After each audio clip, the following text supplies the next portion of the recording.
Hello! Bonjour à toutes et à tous. Je suis Karn. Je suis Karn le koala. Bienvenue dans cette vidéo. Alors je peux pas bouger mes bras parce que sinon évidemment l'illusion, vous voyez, ça marche plus du tout. Bon voilà. Alors, j'espère que vous allez bien. J'ai des lunettes de soleil parce que, il est 23 heures et j'ai dormi toute la journée, donc j'ai des cernes, donc c'est moche. Mais tout ça tu t'en fiches YouTube. Oui, parlons du draft. Aujourd'hui, on va parler effectivement de ce draft sur Dominaria, même si, cette vidéo arrive un peu tard parce que Battlebound, heu, a déjà eu de ses AP, mais c'est pas grave. Parlons de Dominaria quand même et du draft. Donc, si tu veux tout savoir sur les secrets de comment gagner un draft sur Dominaria, regarde cette vidéo. Attention, jingle gênant. Salut YouTube! Un petit point pour te dire que à la fin de cette vidéo, il y aura une petite ouverture de booster et alors non pas juste pour ouvrir des boosters, mais pour, voir comment choisir son pick dans le booster.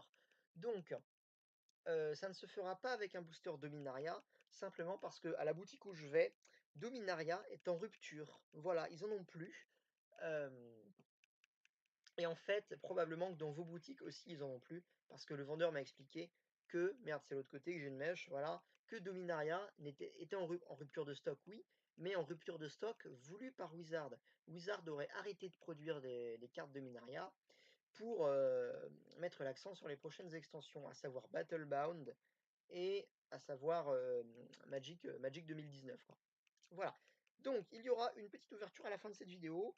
euh, une ouverture tutoriel de pick de draft. Voilà, avec une analyse de chaque carte du booster pour voir ce qui fonctionne, ce qui fonctionne pas.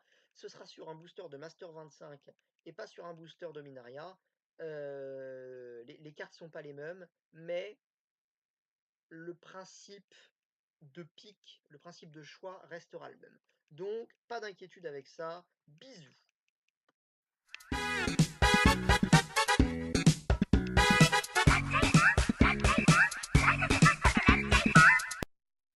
Rebonjour, vous avez vu le jingle gênant, il y en aura d'autres, j'en ai fait plusieurs, hein, pour votre plus grand plaisir. Bien, lâche un pouce bleu si toi aussi tu as trouvé ça gênant. La première chose dont on va parler, et le premier aspect de ce draft de Minaria, c'est ce qui est fort et ce qui ne l'est pas, ou du moins ce qui l'est moins. Bon, et avant bien, de vous parler un petit peu des archétypes qui fonctionnent ou qui ne fonctionnent pas, je tiens quand même à vous dire que tout ce que je vais dire ici n'est pas arbitraire. Qu'est-ce que ça veut dire? Ça veut dire que même si je dis que tel, deck fonctionne bien et que tel deck ne fonctionne pas bien, bien, en fait, ça veut pas dire que, vous perdrez toujours avec un deck, dont j'ai dit qu'il allait mal fonctionner ou que vous gagnerez toujours avec un deck dont j'ai dit qu'il allait bien fonctionner. Non, pas du tout. Évidemment, c'est un jeu de cartes, la chance, les sorties, la façon dont vous avez piqué vos cartes, tout ça, ça compte, hein. Voyez simplement, simplement cette première partie comme, voilà, une base, voilà. En fait, c'est une grande pizza et cette première partie, c'est la base de notre pizza. Voilà. Donc, la première chose sur ce qui est fort sur cette extension de Minaria, en fait, toutes les couleurs sont assez fortes. Je dirais que le bleu est un peu en dessous en termes de limité. Pas de construit, hein, pas forcément de construit, mais de limité. Euh, voilà, avec une couleur qui au contraire, elle, sera la plus forte, enfin je pense que c'est la plus forte, c'est le vert. Le vert est très fort, les cartes vertes sont fortes, il y a tout ce qu'il faut, il y a des grosses bêtes, il y a de la rampe, ça fonctionne très bien, le vert est fort. Donc, naturellement, tous les archétypes qui vont essayer de jouer du vert vont s'en sortir, du moins dans ce format limité. On peut citer par exemple le Abzan. Abzan, c'est, si vous ne savez pas ce que c'est vert, blanc et noir. Ou alors on pourrait citer simplement vert blanc ou vert noir. Mais vert blanc, je vais vous en parler juste après. Voilà, Abzan, ça marche très bien. Moi, j'ai gagné une AP en jouant Abzan. J'en avais parlé d'ailleurs très rapidement. Donc c'est très très bien, hein. Toutes les grosses cartes de late game vertes plus les cartes de rampe affiliées avec les cartes de contrôle noires, et puis quelques bonnes cartes blanches, ça fonctionne très bien. D'ailleurs vert noir fonctionne encore mieux je pense que vert noir blanc. Un autre archétype qui marche très bien et qu'on voit énormément, c'est le vert blanc. Je vous en ai parlé il y a 20 secondes. J'avais dit que j'allais en parler, et bien là j'en parle. Le vert blanc, il est beaucoup joué dans ce draft. Il est vraiment beaucoup joué, si bien qu'à chaque table de allez, à chaque table de minimum 6 joueurs, c'est ce qui est le minimum, hein, pour une table, en fait, vous aurez, allez, au moins une personne qui jouera vert blanc et très généralement 2 personnes qui joueront vert blanc. Donc, heu c'est fort, il y a toutes les synergies, de float de board avec toutes les cartes qui vont faire venir des jetons de créatures, les saprobiontes, les chevaliers, les soldats, toute la grosse c'est un archétype qui a une grosse prise de board et qui a des synergies avec, bah, déjà tous les boosts, hein. Je pense à des petits éphémères comme charge, le petit éphémère pour un blanc qui donne +1/+1 à toutes vos créatures. Je pense à carnage de la forêt en vert qui va mettre des marqueurs +1/+1 sur vos créatures. Je pense au maréchal Bénalian, qui est, la 3/3 pour trois mana blancs, qui va donner +1/+1 à vos autres créatures. Donc tout ça, cet archétype profite de ça, et il profite d'une autre chose qui est, les synergies avec les enchantements et les équipements. Donc alors pas vraiment sort historique, mais un petit peu. Notamment avec des cartes comme Danita Capachène qui réduit le coût d'équipement de vos artefacts. Ce qui fait que vous pouvez équiper la petite épée par exemple, et ben, vous pouvez qui s'équipe pour un, bah là vous pouvez l'équiper gratuitement. Donc tout ça c'est très, très bien. Et on a une carte Unco qui permet, encore de venir booster cet archétype qui est, Shanna, l'héritage de Sisei. Vous savez, c'est là j'ai pas pris d'image, hein. Il y aura des images après, hein, mais là il y en a pas pour l'instant. Shanna, c'est bon, vous savez, hein, c'est la 0/0 pour 2 qui a, des points égaux, au nombre, bien, de créatures que vous contrôlez, et qui peut pas être ciblé par les capacités. Donc tout ça, ça fait un archétype très fort qui fonctionne très bien. Un autre archétype qui fonctionne bien, en fait, en fait, c'est tout ce qui jouera du vert, hein, globalement. Par exemple, rouge-vert, je suis tombé contre du rouge-vert. Le rouge est sympa, mais le vert vient encore booster ce rouge, et donc notamment avec sur des decks basés, sur le fonctionnement de le système de kick, et sur Elar ou Alar, je sais plus, le pyro-archer. Vous savez, c'est une créature qui, à chaque fois que vous kickez, eh bien, va tirer une petite flèche, ça c'est pour la symbolique, tirer une petite flèche, piou, droit dans la gueule, de votre adversaire, et donc vous prenez des dégâts. Et donc, généralement, en fait, quand Alar, le pyro-archer, arrive en jeu et que votre adversaire réussit ou que vous réussissez d'ailleurs, à développer vos kicks et vos sorts kickés, eh bien, Allard va faire la game à lui tout seul parce qu'il va grossir, donc il pourra bloquer, ce sera une super bête pour défendre, et de l'autre côté, eh bien, il va tout simplement mettre des dégâts directement dans la gueule de votre adversaire avec son pouvoir passif. Bien, ça c'est ce qui fonctionne.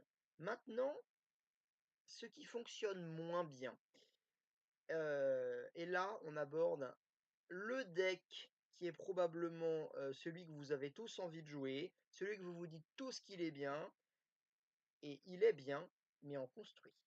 En construit, il est très bien, mais en limité, il est pas bien. Ce deck qui est mauvais en limité, c'est le deck bleu-rouge, wizard, donc archétype sorcier. Il y a énormément de sorciers sur Dominaria. Ces sorciers, ils vont bénéficier de toutes les synergies entre sorciers, ils vont bénéficier pas mal de synergies avec les sorts historiques. Néanmoins, en draft, eh ben, je trouve que ça ne marche pas. Ça ne marche pas parce que c'est un deck qui a besoin de trop de synergie, tout simplement. Et je vais vous en parler juste après dans le point suivant de l'aspect, d'avoir un deck avec beaucoup de synergie, mais on va pas s'attarder dessus pour l'instant. Voilà, donc c'est un deck qui a besoin c'est un deck qui on croit que c'est bien, on croit qu'on va réussir à faire de la magie avec, mais on n'y arrive pas. Bon, Et oui, parce que notamment alors pour la première raison, c'est qu'il va falloir que vous ayez déjà des sorciers en place pour que le jeu fonctionne. Et la deuxième raison, c'est que, les cartes bleues vous font aller dans une direction, qui est celle du contrôle plutôt, et les cartes rouges vous font aller dans une autre direction, qui est celle de l'aggro. Et donc, et bah, ça fonctionne pas, hein. Ah, j'aurais pu faire ça. Ça fonctionne encore moins. Bien, bien, bien. Qu'est-ce qui ne marche pas sinon? En fait, je trouve que la plupart des decks qui vont essayer d'inclure du bleu ne vont moins bien fonctionner que les autres, vont avoir tendance à moins bien tourner parce que ce bleu sur Dominaria, du moins en limité, bah, il est mou, hein, il est quand même bien mou.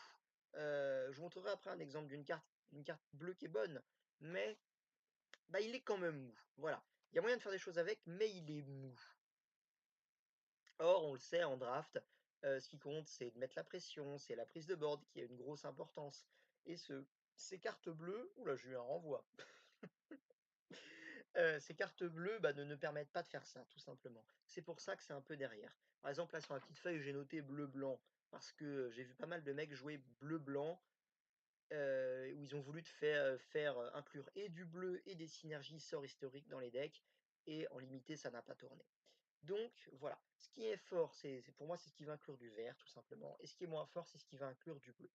Encore une fois, ça ne veut pas dire que, que j'ai raison, ou que si vous faites un deck avec du bleu, ça va mal se passer. Bah, c'est pas forcément vrai. Mais c'est voilà, c'est une observation générale, basée sur les drafts de Minaria que j'ai fait. Voilà.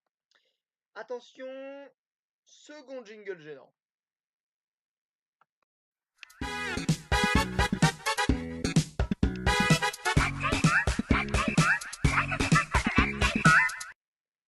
Et rebonjour à toutes et à tous après ce second jingle gênant.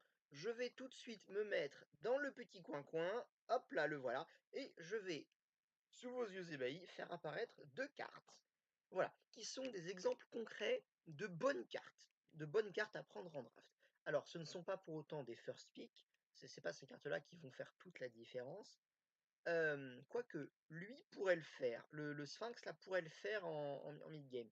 Mais voilà, c'est des cartes qui sont suffisamment solides, pour être bonnes en draft. Donc on va voir pourquoi elles le sont. Cette première carte, la carte bleue, vous voyez, il y a une carte bleue, hein, comme quoi, j'ai un petit peu bâché le bleu juste avant, mais il y a quand même des bonnes choses à faire avec. Hem, Elle est 3-4 pour 5. Bon, a priori, ça a l'air d'être cher. Seulement, elle vole, ça c'est la première chose. Et on le sait, peut-être que vous le savez pas, mais en tout cas, je vais vous le dire, en tout cas, si vous ne le saviez pas, je vais vous le dire maintenant. Toutes les cartes qui volent sont fortes. Elles sont très fortes en draft parce qu'il y en a pas beaucoup. Généralement, elles sont prises assez tôt dans les parties, hem et en fait, elles permettent vraiment d'aller mettre les points de dégâts dans la gueule de votre adversaire sans qu'il puisse rien faire. Donc toutes les cartes qui volent, déjà, le vol, c'est probablement une des meilleures capacités en draft. Voilà, ça vous permet de gagner, en fait. Une carte qui vole, elle est pas arrêtable, heu et elle va tout droit et vous gagnez grâce à elle. Donc ça, c'est la première chose. La deuxième chose, elle a 4 points de vie. Donc elle a un gros body, en fait, hein. Elle a beaucoup de points de vie. Par exemple, la petite foudre, et l'éclair de sorcier, la nouvelle foudre qui met 3 points de dégâts, qui est pique tout le temps, eh bien ça ne tue pas le sphinx des chiffres nuages. Hem, voilà. Et aussi en termes de créatures qui volent, et bah 3-4, c'est des bonnes stats. Ça se fait pas trade par toutes les créatures qui ont 3 qui ont moins de 4 d'attaque. Et il y en a beaucoup des créatures volantes qui ont moins de 4 d'attaque. Donc parmi les créatures qui volent, celle-ci, elle est solide. Attention, en construit, ça c'est très mauvais. C'est vraiment un exemple de carte qui est nulle en construit, mais qui est très forte en limité. Et le deuxième effet, c'est que, parce que vous pourriez avoir une 3-4 vol pour 5, c'est ce qui pourrait être une vraie carte. D'ailleurs, c'est une carte qui existe, la 3-4 vol pour 5, dans d'autres extensions. Mais elle a un effet en plus, quand elle reste au champ de bataille, vous avez un regard 2. Et ça, c'est le deuxième effet. En draft, la dernière chose que vous avez envie qui vous arrive, eh bien, c'est de vous mettre à piocher seulement des terrains, ou alors seulement des créatures que vous ne pourrez pas jouer parce que vous n'avez pas de terrain. Or là, déjà, avoir un regard 1, ça aurait été suffisant pour prendre la carte. Et là, vous avez un regard 2. Donc, C'est une, donc c'est une très bonne carte de draft. Vous avez déjà une créature qui vole, ensuite vous avez une créature qui résiste beaucoup, et ensuite vous avez une créature qui vous permet d'optimiser vos pioches. Pour ces 3 raisons, cette carte-là est très bonne en draft. Et la seconde carte, l'appel de la cavalerie, hop, voilà, je vais la mettre un petit peu là. Ah non merde, c'est pas ça.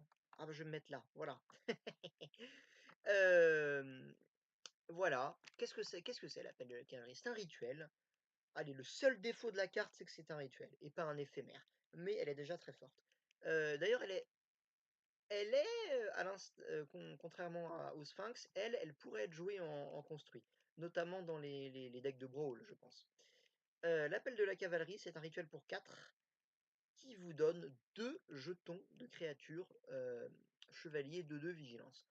Donc un 2/2 vigilance, normalement, ça coûte quoi? Ça coûte entre 2 et 3 mana. C'est pas assez puissant pour coûter 3 mana, c'est trop trop fort pour coûter 2 mana. Ça devrait coûter 2 mana et demi. Bon, seulement là, si ça coûtait 2 mana et demi, bah, la carte coûterait 5. Seulement elle coûte 4. Donc en fait, vous avez 2 bêtes avec des bons effets pour 4 mana. Hem et j'en reviens à ce que j'ai dit juste avant sur les decks blancs. Cette carte, elle vous amène de la prise de board, elle vous amène du card advantage, parce que vous en une carte, vous créez 2 créatures, un pour 2. Vous faites du un pour 2 en fait. Donc ça, c'est très intéressant et ensuite, eh bien, non, non, il y a pas de troisième point en fait. C'était la prise de board le troisième point, mais je l'ai dit en premier. Oh putain, c'est terrible, terrible de recorder à 23 h. Oui, voilà, prise de board, plus carte advantage, c'est une très bonne carte. Plus évidemment le coût de mana qui est intéressant. Si elle coûtait 5, ce serait quand même bien, ce serait quand même jouable. Ce serait plus jouable en construit, mais ce serait jouable en limité. Bon, si elle coûtait 6, n'en parlons pas, ce serait trop nul. Mais elle ne coûte que 4. Et ça, c'est une bonne raison de la jouer. Maintenant, avant de passer aux suivantes, petit point commun entre ces deux cartes, elles sont suffisamment solides à elles toutes seules pour avoir un impact sur la partie. C'est-à-dire qu'elles n'ont pas besoin, d'avoir déjà des choses en place, d'avoir des synergies, des combos un peu à la con, un peu compliqués à mettre en place, en format limité, pour être fortes. Et c'est ce qui fait la force de ces cartes et c'est ce qui fait la force des bonnes cartes en draft. J'en parlerai dans le troisième point de cette vidéo. Voilà. Hop là, je fais disparaître ces 2 petites cartes. Voilà, maintenant, contrairement, aux 2 cartes qu'on vient de voir, voilà 2 cartes qui typiquement, ont l'air intéressantes et qui sont très mauvaises. J'ai pas dit mauvaises, hein, j'ai dit très mauvaises. Naban, doyen de l'itération, une de 1 pour 2 sorcier, quand elle arrive en jeu, non pardon, quand un sorcier que vous contrôlez, arrive en jeu, eh bien son cri de guerre, hein, son cri de guerre est déclenché 2 fois. Alors heu, 1re chose, il faut une synergie sorcier. Il faut une synergie sorcier, donc ça veut dire qu'il vous faut plein de sorciers dans le deck. Il vous faut en plus des sorciers qui ont des cris de guerre et il vous faut des sorciers qui soient intéressants à jouer, genre qui coûtent pas trop cher. Par exemple, je pense au sorcier 3/2 pour 5 qui renvoie un permanent, non terrain dans la main de son propriétaire. Bordel, ce truc coûte 5, ça coûte cher, c'est cher 5. Pour une 3/2, c'est très cher en tout cas. Hem, alors que là, bah, voilà, ce sorcier Naban, il va être intéressant sur un ou 2 de vos sorciers, mais pas plus. Dans les cris de guerre des sorciers, en tout cas dans le limité, encore une fois, hein, qu'est-ce qu'on a? On a celui qui le 1/3 rouge là, qui en kick vous ramène un éphémère en rituel depuis votre cimetière. OK, celui-là est un bon cri de guerre, bien qu'il coûte 5 aussi, mais il vous ramène un truc. Il fait du card advantage, donc il est bon en soi. On a par exemple le 3/2 pour 3 en rouge qui inflige 2 points de dégâts à votre adversaire si déjà vous avez un autre sorcier en jeu. Bon là vous en aurez un dans l'hypothèse où on a déjà Naban sur le champ de bataille. Donc celui-là, il mettra 4 points de dégâts au lieu de 2. OK, c'est pas mal aussi, mais encore une fois, Naban, c'est une carte de contrôle ou limite une carte à combo, mais c'est pas une carte aggro, alors que cette 3/2 pour 3 qui met des points de dégâts quand elle arrive en jeu, c'est une carte aggro. Il y a quoi? Il y a celui qui renvoie, le 3-2 pour 5 qui renvoie une créature dans la main de votre adversaire. OK, avec celle-là, c'est fort. Avec celle-là, c'est très fort. Mais est-ce que la 3-2 va réussir à changer? Est-ce qu'une 3-2 plus une 2-1 qui temporise un tour vont permettre au mec en face de gagner la partie? Eh ben, je sais pas. En plus, voilà, donc le 1er truc, c'est qu'il vous faut plein de sorciers et ensuite il vous faut des sorciers avec des cris de guerre, parce que tous les sorciers n'ont pas de cris de guerre. Ça fait déjà 2 conditions chiantes à remplir et la troisième, c'est qu'il a que un point de vie. Il a que un point de vie, or un point de vie, ça meurt sur tout. Ça meurt sur absolument tout, et ça meurt surtout sur, pas seulement sur les créatures, mais aussi sur tous les sorts qui mettent un point de dégâts. Par exemple, je pense au gobelin 3-3 pour 3 qui met un point de dégâts partout quand il arrive en jeu. Ça, c'est une des meilleures cartes dans le draft. Voilà, Naban, il meurt là-dessus. Je pense à Foudre irradiante, hein, le sort rouge pour 4 qui met 3 points de dégâts à votre adversaire et un point de dégâts à toutes ses créatures. Pof, là aussi, Naban dégage. Or, toutes ces cartes qui mettent des points de dégâts partout, elles sont tout le temps jouées et tout le temps prises. Ce qui fait que Naban va tout le temps se faire péter la gueule. Il n'est pas bon, il a pas un bon body et il n'a pas un bon effet. Enfin, en draft. Enfin, c'est pas qu'il a pas un bon effet, c'est qu'il a un effet trop dur à mettre en place. Attention, on construit Naban, c'est très fort, hein, mais en draft, non, ça l'est pas. Quant à Squee, même problème, il a qu'un seul point de vie. Alors là, il est encore plus mauvais parce que lui, il coûte 3 au lieu de 2. Le Naban ne coûte que 2. Seulement Squee, bon, à mon sens, il est moins mauvais que Naban, mais c'est quand même une carte qui a l'air bonne. On a l'air de pouvoir faire des choses avec, mais pas en draft. Voilà. D'ailleurs, souvent, en fait, les cartes rares là, qui font des trucs un peu rigolos, genre ces deux-là, mais vont être fortes en construit, mais pas en draft. Lui, pareil, Squee, quand il meurt, eh bien, vous pouvez le jouer depuis votre cimetière ou depuis l'exil. Donc théoriquement, c'est une carte qui va revenir, qui va être résiliente, qui va faire du card advantage. Elle a 2 points de dégâts. 2 points de dégâts, ça prend pas mal de trade. Donc c'est OK. Seulement, bah, va-t-elle faire la différence elle toute seule? La réponse est non. La réponse est non. Regardez, si on la compare, hop, au petit sphinx qu'il y avait juste avant. Merde, je me suis trompé. Voilà, c'est ça. Alors vous allez jouer Squee, il va mourir. Vous allez pouvoir le rejouer. Éventuellement, il va remourir. Vous allez pouvoir le re-rejouer. Mais si au final, vous avez une 2-1, le mec en face, il va pas se contenter de jouer des petites 1-1 pour tuer votre Squee, hein. Il va commencer à jouer des trucs comme ça au bout d'un moment. Et Squee va perdre tout son intérêt. Donc c'est pas fort en draft. Squee, pareil, même problème que Naban, il va nécessiter que vous ayez des synergies, notamment des synergies pour le sacrifier, peut-être le sacrifier pour mettre des points de dégâts quelque part. Par exemple, le commandant des assiégeants qui vous permet de sacrifier un gobelin. Ou alors, il y en a un autre aussi qui vous permet de sacrifier des trucs. Enfin bon, vous avez compris là où je veux en venir. Squee a besoin, comme Naban, que vous ayez déjà des cartes en jeu qui vous permettent de synergiser avec. Or, en draft, bah, on n'a pas le temps de faire ça. On n'a pas forcément le temps de le faire. Bien, parlons un petit peu maintenant. Hop là, des sorts historiques. Les sorts historiques, voilà, on a 2 cartes avec des on a un rituel légendaire et une carte, synergie sort historique sous les yeux. Offrande abjecte de Yogg-the-Bull, la carte est elle a l'air super forte. Pour 5, vous tuez une bête, vous ressuscitez une bête. Enfin plutôt dans l'autre sens, vous ressuscitez une bête ou un Planewalker, donc c'est encore plus fort, ou vous tuez une bête. Donc c'est à la fois un anti-bête et une résurrection. Seulement, c'est complètement injouable en draft. Pourquoi? Bah, parce que c'est un rituel légendaire. Hem, il vous faut une créature légendaire en jeu. Dans Dominaria, il y a plein de créatures légendaires, donc on on pourrait le prendre, mais il vous faudra des créatures légendaires. Il vous en faudra une en jeu. Elles sont pas toutes forcément très fortes, hein. Regardez, Naban qu'on a vu juste avant, il a qu'un petit point de vie, donc il résistera pas forcément. Squee, il a qu'un petit point de vie, il sera pas forcément là. Bien que vous puissiez le rejouer pour jouer l'offrande abjecte ensuite, mais ça vous aura pris 8 points de mana. Est-ce que vous avez besoin de dépenser 8 points de mana pour jouer une 2-1 et tuer un truc en face? Bah, je sais pas, hein. Franchement, je crois pas. Je crois que c'est beaucoup trop cher. Vous avez déjà trouvé un autre moyen de gagner la partie autrement et bien plus tôt. Donc voilà, rien que pour la condition de tous les rituels légendaires, en fait, sont, à mon sens, injouables en draft. Sauf si vous avez suffisamment de créatures légendaires. Et c'est le point qu'on va aborder en parlant de cette carte-là, à bord de l'Aquilon. Merde. Ah, mais c'est l'enfer! Voilà, c'est bon. À bord de l'Aquilon, je vous le rappelle, un rituel là aussi, donc pas légendaire celui-là. Un rituel pour deux qui vous permet de regarder les 5 premières cartes de votre deck, révéler un sort historique et le mettre dans votre main. Et vous mettez le reste en dessous de votre bibliothèque. Alors, moi je l'ai joué à mon AP ça.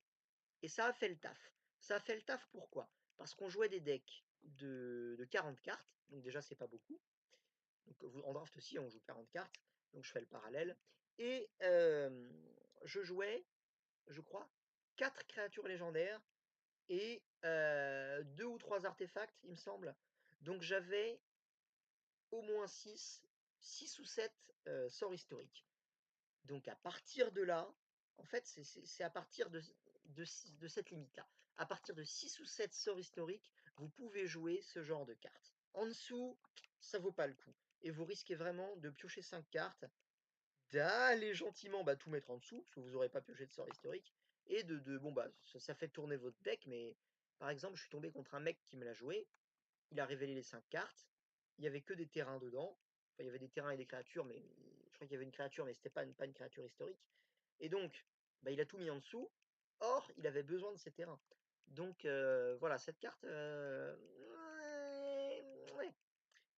Encore une fois, ça nécessite que vous ayez un deck construit autour, construit avec.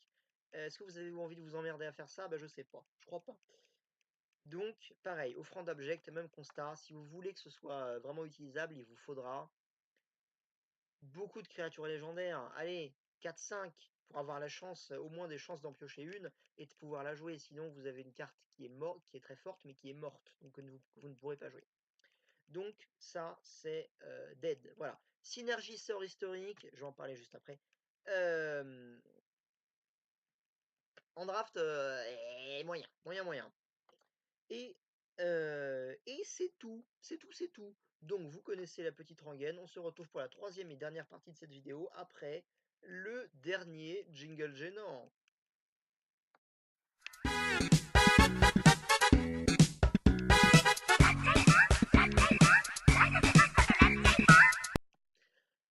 Bonjour, troisième et dernière partie de cette vidéo. Parlons des conseils, ce que vous attendez peut-être. Peut-être que vous êtes déjà venu jusqu'ici, que vous n'avez pas regardé le reste.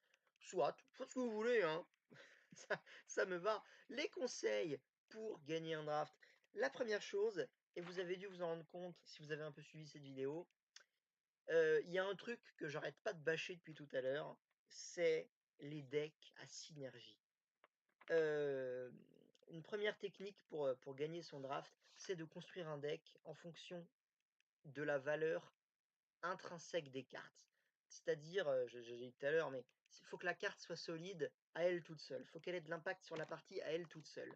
Il ne faut pas que ce soit une carte qui soit forte avec d'autres cartes. Parce que vous prenez le risque en fait de ne pas avoir le temps de développer votre jeu, de ne pas avoir le temps de piocher toutes les bonnes cartes, de ne pas avoir le temps de mettre votre truc en place et de vous faire rouler sur la gueule entre temps. Voilà.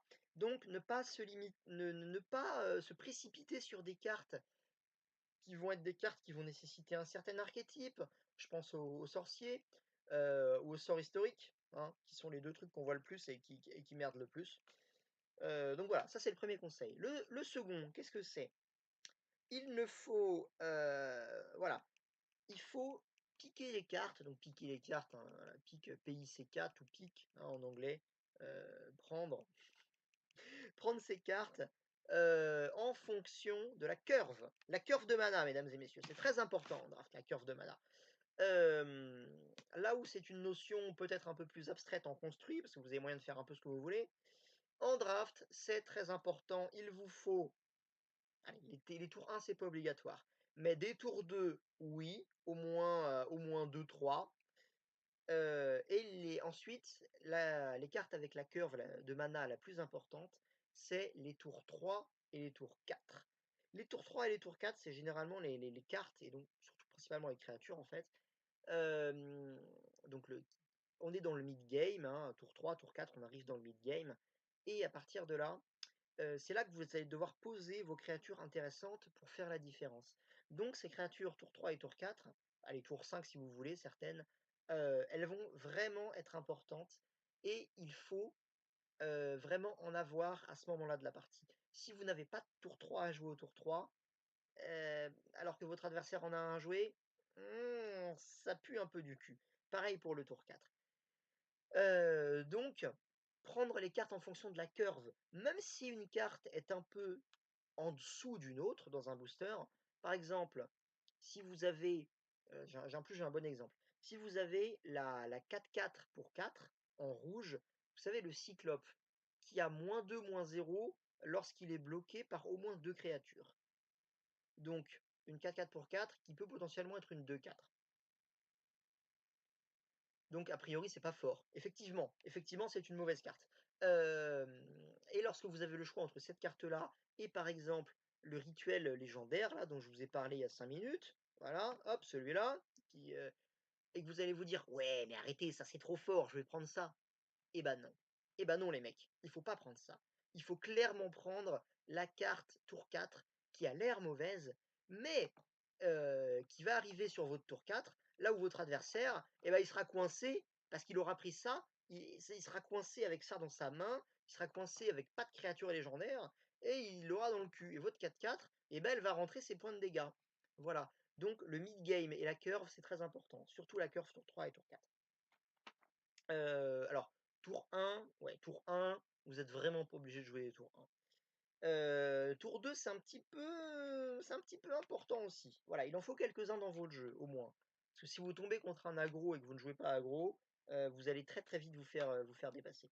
Parce que si vous jouez contre un aggro, vous êtes sûr qu'il aura un tour 1, un tour 2, un tour 3, et au tour 4, il vous sortira, peut-être 2 créatures, enfin bon, ça sera chiant. Bien, c'était le deuxième conseil, se concentrer sur la curve tour 3 et tour 4. Hem, bien, les anti-bêtes, parlons des anti-bêtes. Les anti-bêtes, ce sont les meilleures cartes de draft. Ce sont de loin les cartes les plus impactantes et les plus puissantes. Si vous arrivez typiquement à faire un deck avec un compromis entre, installer du rythme dans la partie en posant des bonnes créatures et de l'autre, avoir des anti-bêtes pour tuer les créatures qui arrivent en face, c'est, un petit peu une clé, une condition de victoire qui vous assure, en fait, la victoire. Voilà, c'est pour ça que le vert noir fonctionne très bien d'ailleurs, hein. Vert, vous mettez des bonnes bêtes, noir, vous contrôlez avec des anti-bêtes et ça fonctionne. Ça, c'est la plus belle des alliances. Voilà, les anti-bêtes, ne pas hésiter à prendre des anti-bêtes, hein. Sauf celui-là, sauf l'offrande abjecte là, elle est pas bonne. Bien, le troisième conseil, c'était ça, les anti-bêtes sont des cartes très, très puissantes. Hem, voilà. Alors, est-ce que j'ai sur ma petite feuille des cartes en plus? Bon, voilà, ne pas se limiter à un archétype ou à des synergies, ne pas s'enfermer dans cette logique-là. Second, jouer en fonction de la curve de votre deck, histoire d'avoir toujours quelque chose à jouer sur le tour, où vous êtes et voilà, prendre des cartes qui sont solides à elles toutes seules, hein. Les anti-bêtes sont des cartes solides à elles toutes seules. Hem voilà, hein, les ca le sphinx là, par exemple, dont j'ai parlé tout à l'heure, est une carte solide à elle toute seule. Et puis, je pourrais aussi vous parler de ne pas forcément, eh bien, rester sur votre premier pick. Par exemple, si vous pouvez choisir une première carte dans votre premier booster, qui a l'air d'être très forte, mais finalement, vous vous apercevez que bah, il y a pas de carte de cette couleur-là qui tombe et vous allez persister et finalement, vous aurez pas réussi à avoir des super cartes, de la couleur ou des couleurs de votre premier choix et alors que, voilà et donc vous vous serez limité pendant les 3 boosters, pendant tous les pics, à choisir des cartes en fonction de votre première carte, qu'elle nécessite une synergie ou pas d'ailleurs. Au final, vous aurez pas un truc forcément très bien et ben, c'est peut-être que vous avez, peut-être que vous auriez dû changer à un moment, hein. Il est, jamais trop tard en fait pour changer de couleur. ou pour splasher une troisième couleur, par exemple. Hein, quand on voit qu'une couleur est ouverte, comme on dit, quand on voit par exemple qu'il y a beaucoup de cartes rouges qui arrivent, eh bien, ça veut dire qu'il y a peu de joueurs qui jouent rouge à la table et que vous avez l'accès à beaucoup de cartes rouges. Donc, je prends l'exemple du rouge parce que c'est ce qui m'est arrivé la dernière fois. Voilà, donc ne pas forcément se cantonner aux couleurs imposées par notre premier choix ou par un éventuel spoiler. Voilà, voilà. C'était les conseils de draft. Oui, et à propos de ne pas se cantonner, évidemment, si vous voyez que ces couleurs, des couleurs n'arrivent pas, ça veut dire qu'il y a plusieurs joueurs qui sont en train de se battre sur les mêmes archétypes. Et c'est ce qui arrive avec l'archétype sorcier bleu-rouge et avec l'archétype prise de board blanc-vert. Voilà. Donc ne vous battez pas pour jouer ces couleurs-là. Il y aura déjà des gens qui vont le faire à votre place. Vraiment, moi je vous encourage vivement à ne pas jouer blanc-vert. À ne pas jouer blanc-vert. Il n'y a pas de carte, il n'y a pas de carte. Tous les joueurs les prennent, et puis c'est compliqué. Voilà. Bien. Je vous remercie d'avoir regardé cette vidéo. Elle était un peu longue, elle était un peu chiante, comme toutes les autres d'ailleurs. Donc, si jamais ça a été instructif, tu peux laisser un pouce bleu. J'espère que ça aura été instructif. Et j'espère surtout que, eh bien... Ah, j'ai eu un bug. Ouais, voilà, j'espère que ça aura été utile. C'est ça l'essentiel. Euh, Et je vous laisse tout de suite avec l'ouverture de booster pour l'exemple, tout simplement. Allez, bisous. Hello, bonjour à tous, ou plutôt rebonjour. Seulement la vérité c'est que ça ce sera la deuxième partie de la vidéo, seulement je la filme avant, c'est pour ça que j'ai dit bonjour, bref, on s'en fout. Alors, sous les yeux de petits paquets Master 25, on va en ouvrir seulement un pour le moment. La raison pour laquelle j'en ai pris deux, c'est que y avait une promo quand vous en achetiez plusieurs, donc j'en ai pris deux. Bon. Et la raison pour laquelle c'est du Master 25 et pas du Dominaria, je vous l'aurais certainement déjà expliqué, c'est que le Dominaria est introuvable. Voilà, donc on va faire avec un Master 25. J'aurais pu faire avec un Kaladesh, avec un Amonkhet, mais on s'en fiche un petit peu. Ici, tout ce qu'on veut, c'est un petit peu voir comment est-ce qu'on choisit son pic dans un booster. Alors, donc on va l'ouvrir. Alors, qu'est-ce que ça change concrètement que ce soit du Master 25? Parce qu'il y a beaucoup de bonnes cartes dans le Master 25. Donc en fait, ce que ça change, c'est que... Ouh, bien ça. C'est que bah, en fait, le processus de pick sera similaire. Hein. On va pas changer grand-chose à la façon dont on prendrait les cartes d'habitude. Donc, je vais les étaler comme ça, en espérant que tout soit bien. Hop là, donc on arrive, non c'est encore une commune, hop, elle est là. Alors les Unco, on a ça, ça, et la rare qu'est-ce que c'est? Yes. Yes. En plus je la voulais, parfait, parfait, ça, elle coûte rien mais je la voulais. Donc, comment est-ce qu'on analyse ce booster? Donc là, il n'y a pas vraiment à chier, hein, parce que quand on sort un spoiler comme ça, comme Gisela, alors si vous connaissez pas la carte, je vais la lire quand même. Elle est 5-5 pour 7, donc c'est cher, mais elle est vol initiative, et si une source eh bien, devait, devait mettre des dégâts à un adversaire ou à un permanent qu'un adversaire contrôle, eh bien cette source mettrait le double de dégâts à la place, et si une source devait vous infliger des dégâts à vous ou à un permanent que vous contrôlez, en fait, elle inflige seulement la moitié arrondie au supérieur. Donc c'est en fait c'est très fort. Hein. Moi je sais que je prendrais ça. Néanmoins quand on regarde le booster, eh ben, c'est un choix discutable. Donc effectivement, je vous l'ai dit juste avant, en draft, ce qui compte c'est la valeur intrinsèque des cartes. Si jamais la carte est très forte à elle toute seule, c'est ça qui va faire qu'elle va être forte en draft. Donc ça c'est fort à lui tout seul. Néanmoins, il faudra faire un deck avec ensuite, parce que ça coûte 7 points de mana, il va falloir tenir jusqu'au tour 7. Donc, on va la mettre de côté pour l'instant. A priori, c'est ça qu'on prendrait. Mais il y a certainement d'autres choix qui pourraient être défendables. Bon, le petit mana, là, certainement pas. Ça se pique, mais plus tard dans la partie. Alors, déjà, on va voir qu'est-ce qui ne se pique pas? Ça ne se pique pas. Enfin, moi, j'aime pas le bleu, surtout en draft. Mais ça ne se pique pas parce que ça va vous ralentir. Si jamais vous aurez une 1-3 pour 2, bon, à la limite, ça en draft, c'est ok parce que vous avez un body. Mais bon, si jamais vous voulez utiliser son effet, vous allez vous ralentir en renvoyant des îles dans votre main. Donc ça ralentit beaucoup trop. Ce n'est pas bien à prendre en draft. On va prendre les cartes une par une. Hein. Voilà, Skeletonize. C'est un instant, pour 5, vous mettez 3. Et si jamais la créature en face meurt, eh bien vous gagnez un petit token 1-1.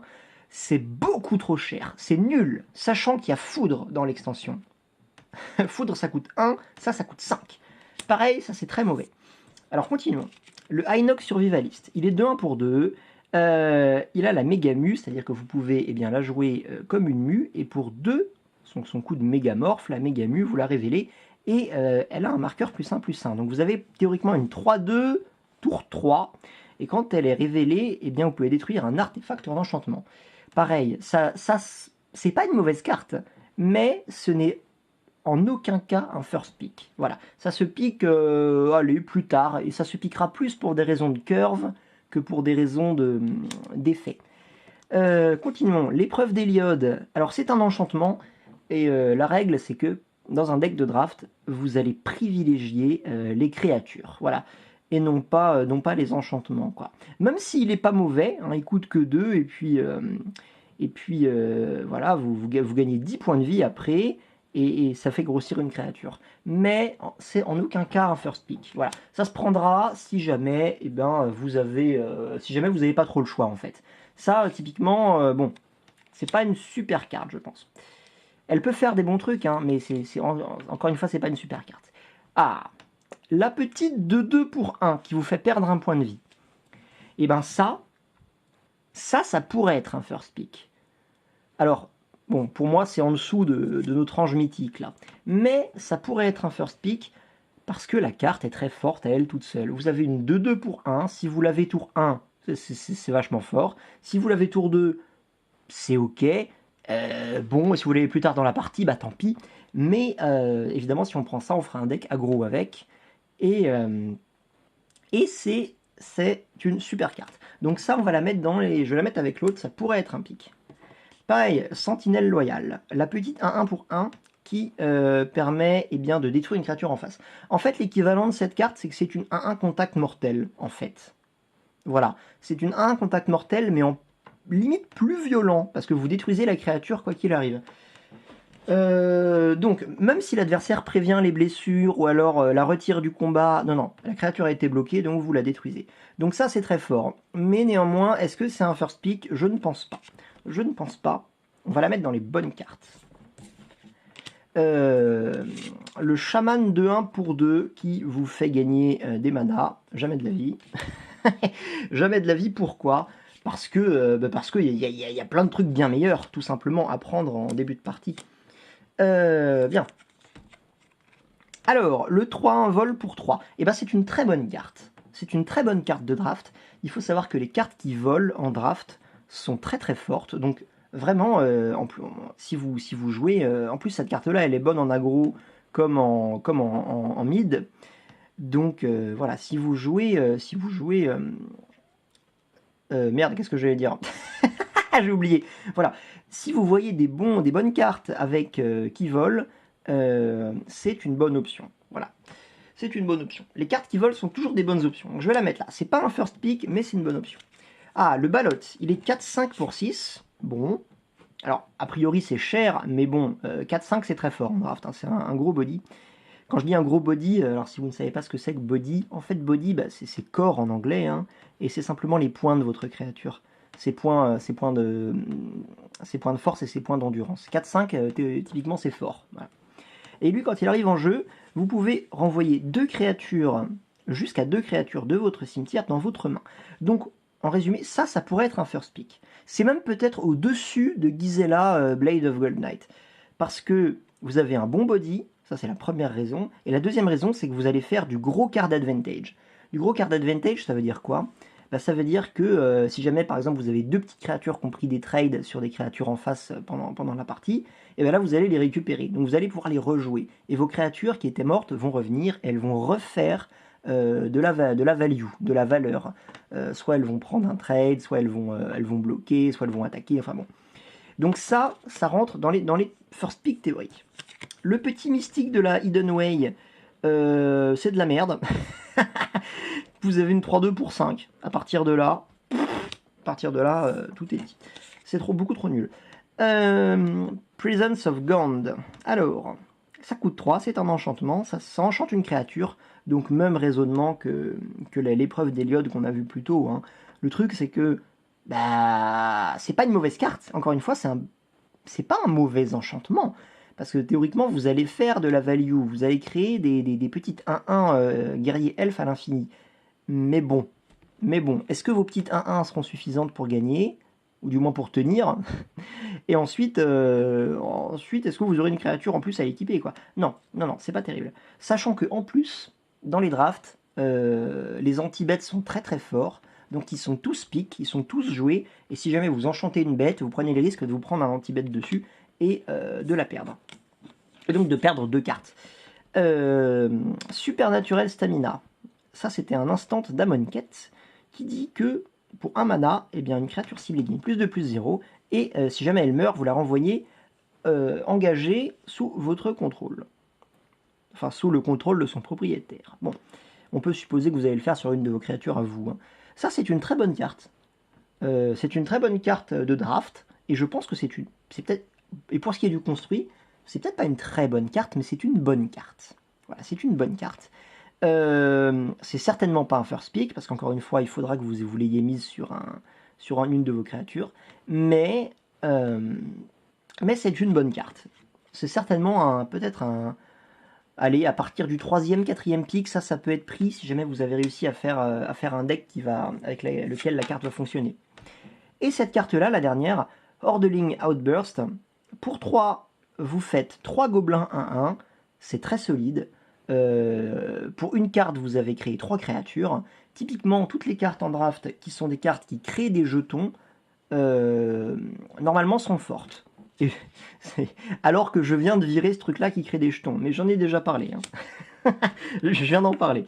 Voilà, la différence entre les deux, concrètement, c'est que elle n'a pas un effet immédiat. Ou alors, en effet immédiat, vous allez créer un token, super. Alors que lui, vous allez en créer 3 en effet immédiat. C'est très fort. Ça peut être...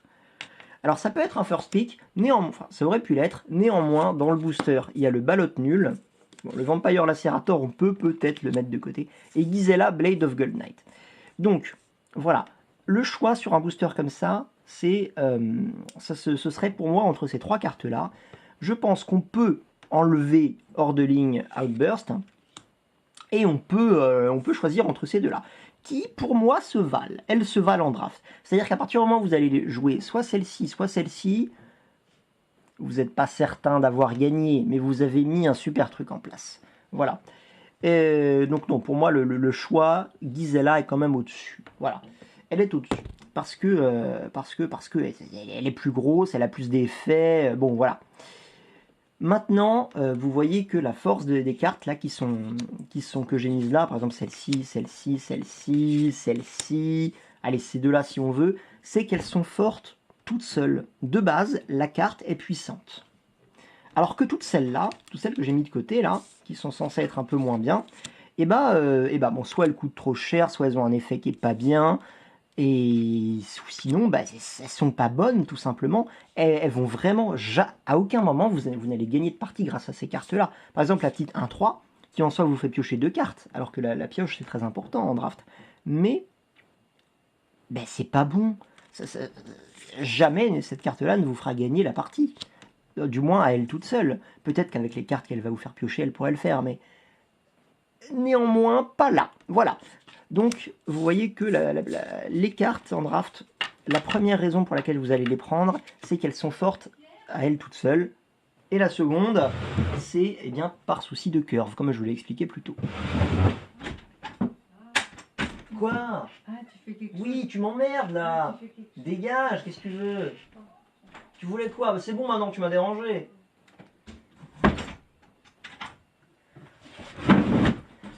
Bon, il y a ma maman qui est venue m'emmerder, mais j'aurais probablement coupé parce que je me suis montré agressif.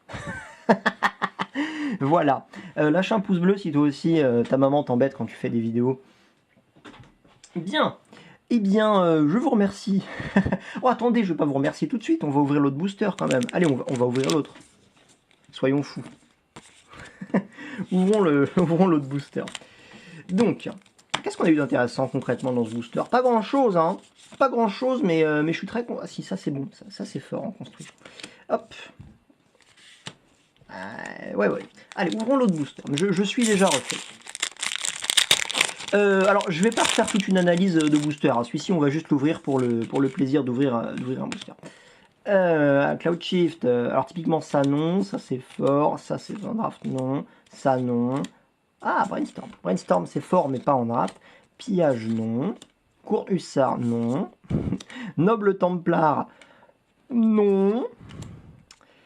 Ça non plus. Ah, Spike Shot Gobelin non. Willbender. Ah, si on veut, mais ce sera... Voilà, ça, c'est très fort en draft. Ça, c'est un first pick.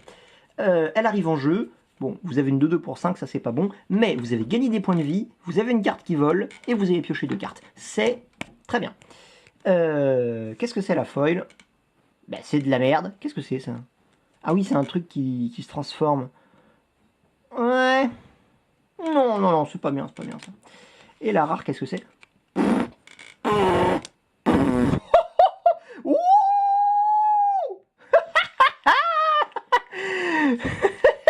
Quel scandale! Ce que vous devez savoir, c'est qu'il restait 2 boosters dans la boîte. C'était les 2 derniers boosters de la boîte. Et 2 mythiques.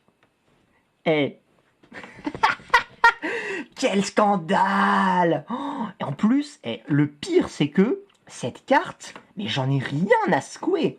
Elle va tellement partir à l'échange, j'en ai rien à foutre de Jace. Je joue pas bleu, j'aime pas le bleu.